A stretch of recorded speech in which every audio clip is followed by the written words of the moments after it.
Which modern space sim would you say is the best one? Which is the perfect space sim you can think of right now? Elite Dangerous, No Man's Sky, Star Citizen, even though that's not a game yet. Maybe it's X4 or perhaps one of the indie titles out there. Well, as much as I hate theory crafting, I'll call this the how to do it properly examination to make myself feel better in an attempt to craft or compose the idea of a perfect space sim.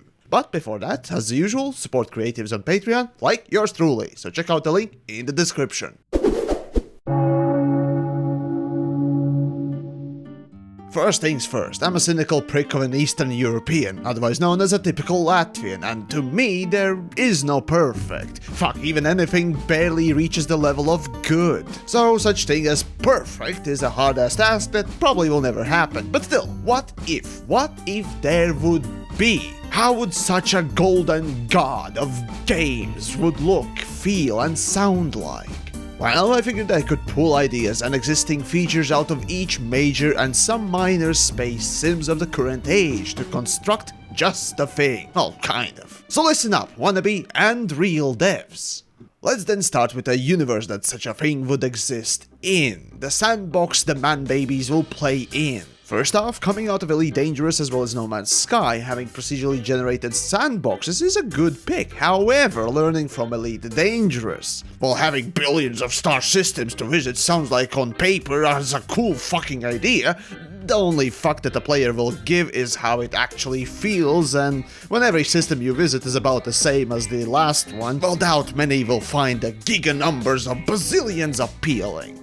Now, what I think is more suiting is a couple of thousand systems. First, the core bubble where things are happening and are located at should of course be handcrafted and altered by actual level designers. However, to still have the exploratory feel of the game, about 90 to 95% of the system should be left to procedural generation algorithm. The perfect amount is when you have enough to leave your audience craving for a little bit more. That's the real key. Not just endlessly spamming numbers. I mean, any donkey can do it. After that, planets themselves. Now, looking at Star Citizen, Elite Dangerous, and No Man's Sky, when used correctly, all three produce interesting procedural planets. But only one makes them actually fun to play on. No Man's Sky. Well, I would not go so far as Hello Games making everything into a colored mess as if you fed the baby crayons and it projectile vomited onto a canvas. It also should not be as empty and boring as Star Citizen's planets. Yes, Star Citizen actually has the least interesting ones.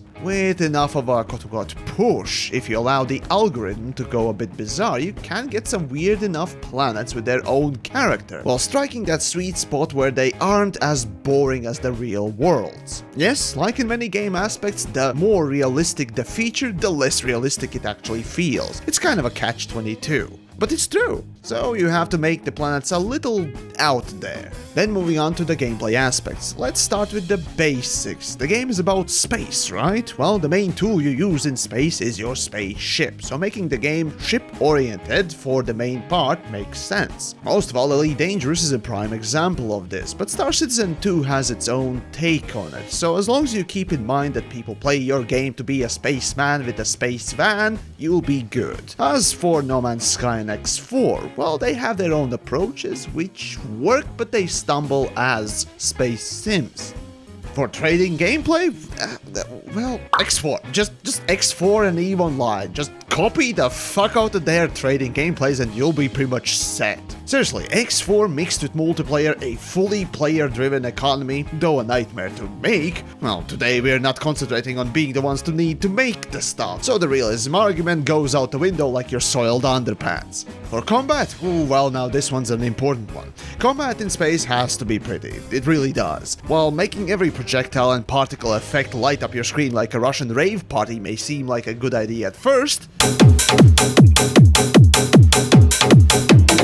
it's not very healthy and becomes really annoying after you look at it for more than 5 seconds, so keeping it pretty but not excessive is a go-to. Make like Star Citizen. As for the gameplay itself, well, surprisingly Elite Dangerous has noted several key points that have to be utilized. Number 1. Newtonian physics without limits can go suck a cock.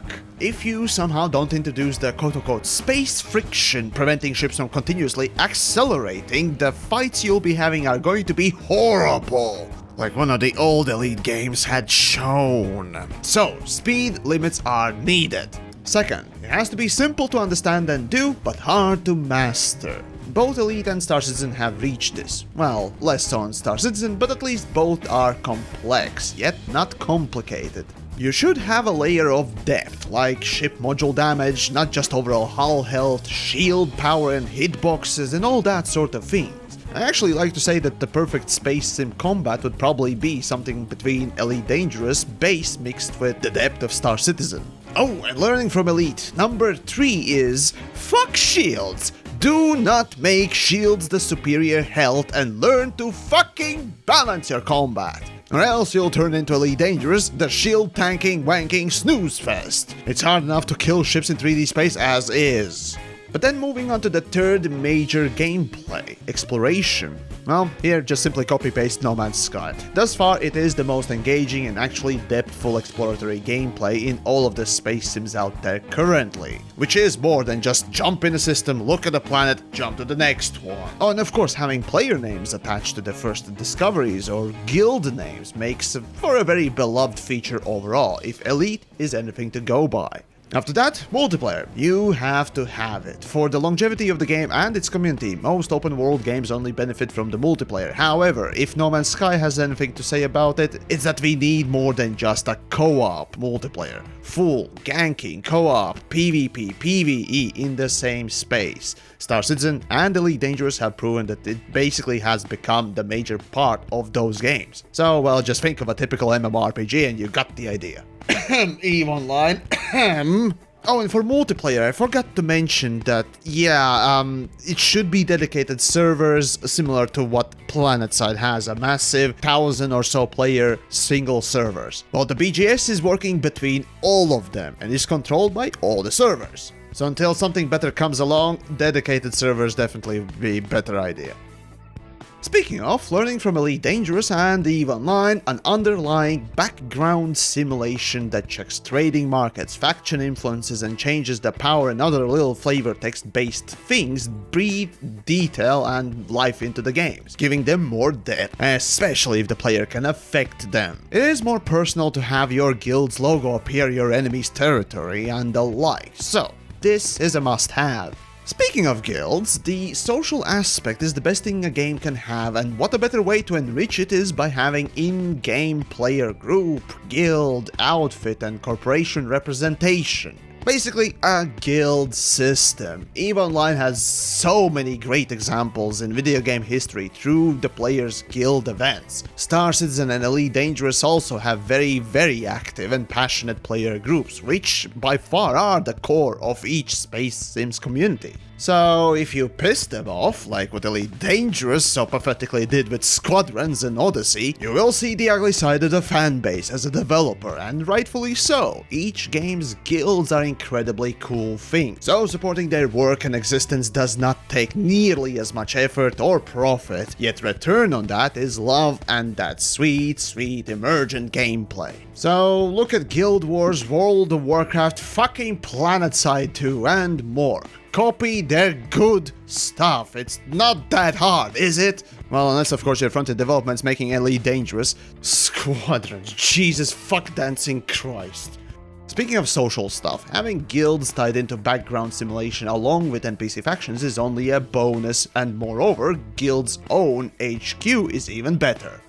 Consider Warframe as an example. They have their guild dojos, or HQs, and depending on the size, you can build them out quite a bit with the building system, so you can make that too. Think of No Man's Sky or Star Citizen as they promise one day, and maybe Elite Dangerous one day being able to build on a planet's surface. However, I recommend it only for the player groups, not individuals. After that, the normal MMORPG shit with protected areas goes without saying, so Star Citizen and No Man's Sky already have them, so take examples from those. Then some racing tracks, be they just simple map portion being designed, or a fully racing track with game mode with ships and vehicles. It only benefits the sub-niche of the player base, and it is fun for everyone as a matter of fact. I mean, just look at GTA and their racing scene. Then additional tournament or competitive PvP zones should also be added. I'll just think of any MMORPG out there and you'll get the idea. But please, for the love of me and all that's holy, don't make a fucking minigame like Elite Dangerous did. It was barely played on the launch, and for the rest of the time, shortly after launch, it was dead. And all that because we couldn't use our own gear that we grinded for, but instead we had to use some shitty-ass prefabbed garbage. But anyways, as we move on to illustrious ships themselves, well, visually taken from Elite Dangerous, do make sure that your ships are based in some kind of realism, because, well, frankly, we don't need an overjizzed bullshit like...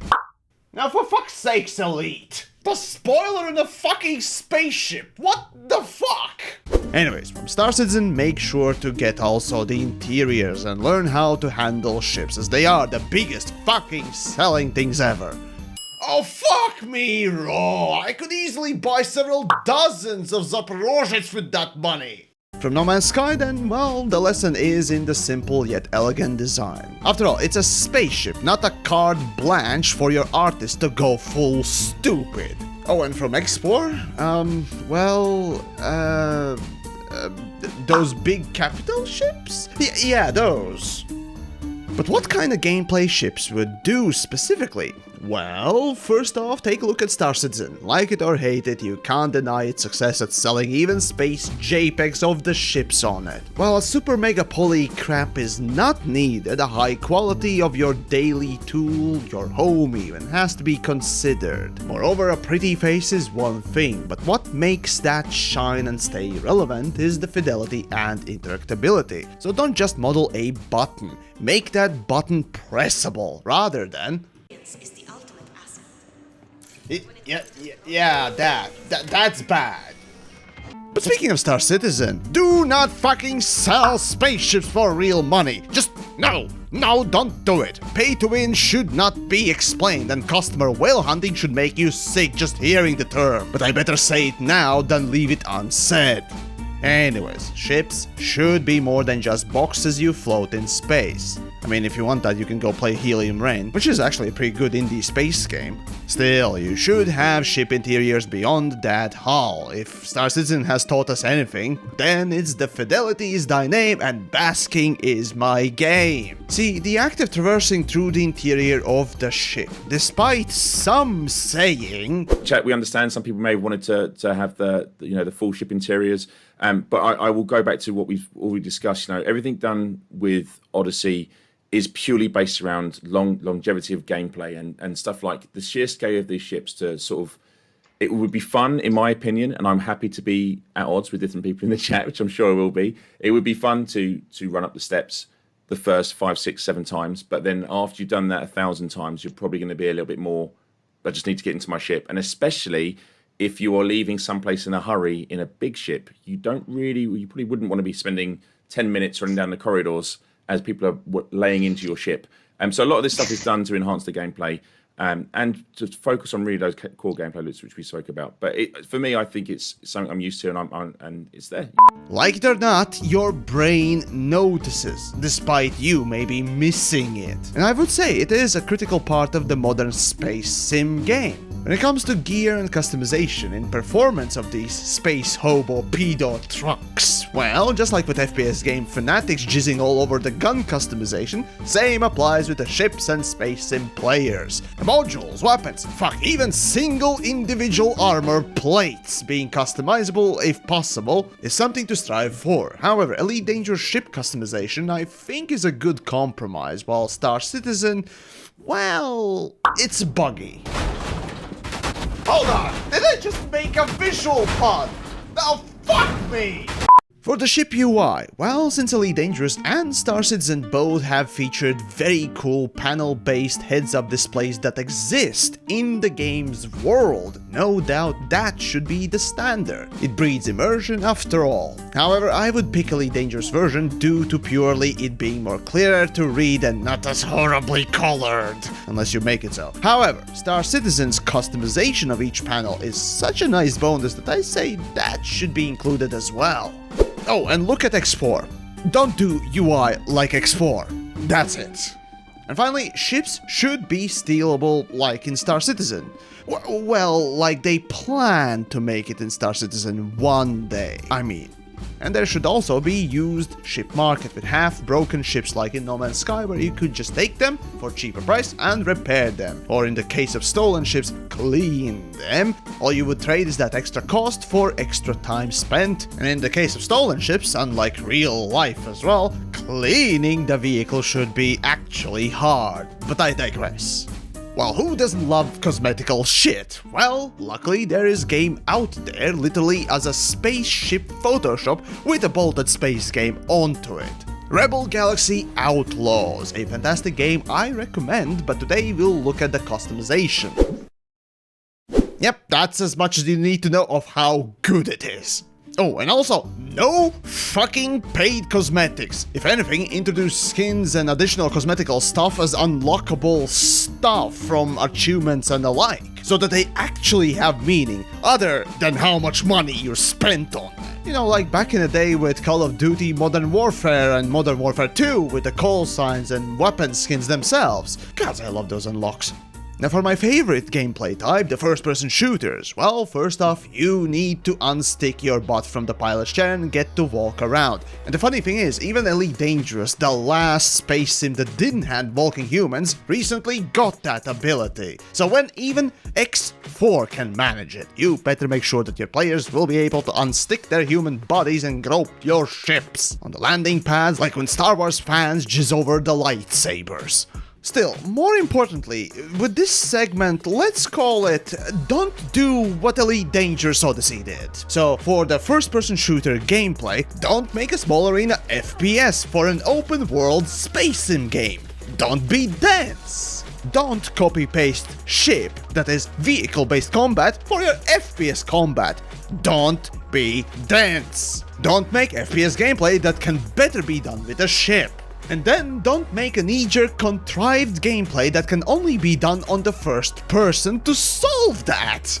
Basically, do copy-paste the fucking PlanetSide 2 or Battlefield or Call of Duty, just a normal FPS game with long-range combat. And to solve the ship problem, make the target easy to damage or vulnerable to damage, so that the big clunky ships will be harder to use, like for ship stealing. Oh, and also don't do ship stealing like X4, Jesus Christ. And speaking of military shooters, it's a good idea to include some weapon customization, as it is a norm. It's a basic requirement in modern FPS games. But not like fucking Elite Dangerous Odyssey, damn it! Don't be don't be dense. And additionally do make EVA, maybe ship repairing gameplay. Think more of Star Citizen, not X4. I mean, we don't need floating wheelchairs, okay? That's just silly. On the UI side, well, there are just two simple things. Don't make the UI like in X4. Please don't. For the love of God, don't. I mean, I like X4, but the UI is pure murder. Nor do the stupid consolified bullshit that No Man's Sky calls UI. Take examples from Elite Dangerous ship UI and implement it in the game world everywhere. Moreover, just take an example from Dead Space and make menus a part of the game world in general. Just don't repeat Star Citizen. And if you want to make me happy, in particular in the options settings menu, detail what each setting does in more than just one sentence, okay? Thank you. Oh, and taking from Doom, performance metrics! Yeah! Now to once more return to Elite Dangerous, do not make bullshit gameplay loops. Space is large enough already that we waste our time as is. Fuck the grind. If anything, No Man's Sky knows how to make the grind at least colorful and captivating with resource collection. However, instead, make handcrafted story missions take the center stage, while the random missions generated should be the background filler. You know, kinda like Warframe, but more. You know, wink wink, nudge nudge. Now moving on to the sound then. Well, this is a critical part. Go play through Alien Isolation, Stalker Shadow Chernobyl, and listen to the environment. The little creaks and cracks of the ship as it moves, the steps you take, and little noises. These little details, again, you don't notice, but your brain does. They mean more than any of the big things. Trust me. See, space sim genre is basically filled with heavily immersive games, and a big part of the immersion is the sound. So copy the fuck out of Alien Isolation, please! Additionally, sounds should exist in space. While 2001 A Space Odyssey is an impressive and amazing thing, it's also boring as fuck too. While Star Wars, like it or hate it, has proven that it's more engaging, so lasers in space, go pew pew, okay? The good old less realistic ends up feeling more realistic principle is at hand.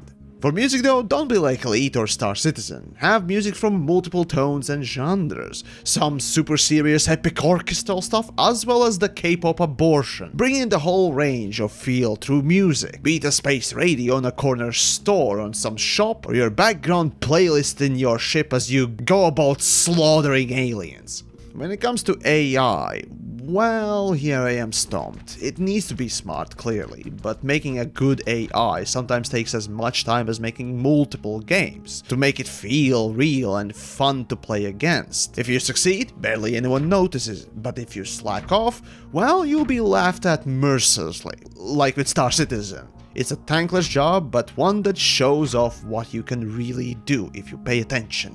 Oh, and additionally include boss fights, or at least raid bosses. They are a fun thing to repeat and do with people. And with the final part, here are little technical nuggets that I'd like to see overall. First off, Vulkan. Code the shit in Vulkan, please. Mostly because it could be portable to Linux easier, and other systems as well without the Microsoft's DirectX, although it is partly a little bit better, you know. But I stand with open standards and portability, damn it. Crossplay. Yes, there is no excuse of having crossplay these days. Well, except for the fact that PlayStation actually charges developers to have crossplay open for their platform, but god damn it! If Hello Games could do it for No Man's Sky, you could guilt trip Sony into allowing it or something. Crossplay, damn it! Oh, and while we're at the technical graphics stuff with Vulkan, how about a fully experimental ray tracing? No, not just the shadows. I mean, Quake 2 or Minecraft RTX fully ray traced mode. Just for the shits and giggles, I guess. After that, modability too is the lifeblood of games' longevity, so it's a must-have. VR gaming also should be consideration. Again, if the fucking No Man's Sky can do it, then, well, it can be done, even if it is janktastic. VR is the pinnacle of immersion, and for the most immersive game subgenre currently, not having VR is, well, pathetic. And the final thing. Benchmarks. Yes, I want to bench my Horse Ripper on the perfect space sim, or a perfect video game in general, right? So, though developers often not include benchmarks for one of three reasons. First being that they don't have the time to make even a simple benchmark, which most of the time is bullshit for companies. Second being that they don't want to include benchmark that would confirm basically the bad engine coding from their side, which is the most likely one, or the hardware companies having their agenda of not having a shitty benchmark that would test poorly on their devices. So yeah, it all basically comes down to just shitty coding. And there we go, another fucking reason that we need some kind of established global standards for coding. But there you go, that's the perfect space sim, or frankly speaking, even a video game out there. I did leave out a couple of details, but this is my general wish list, if there ever was one. So, if anyone's brave enough to make something like this, do contact me now. Otherwise, down below, let me know what may be your wish lists in a similar manner. What are your additions to the list of features you want to see from the greatest, bestest, perfectest space sim? I frankly see all four of the big ones, Elite, Star Citizen, No Man's Sky, and X4, having massive flaws that surprisingly is covered by each other's niche successes. Now, if only we could get some kind of a weird-ass Alabama space sim incest baby out of that.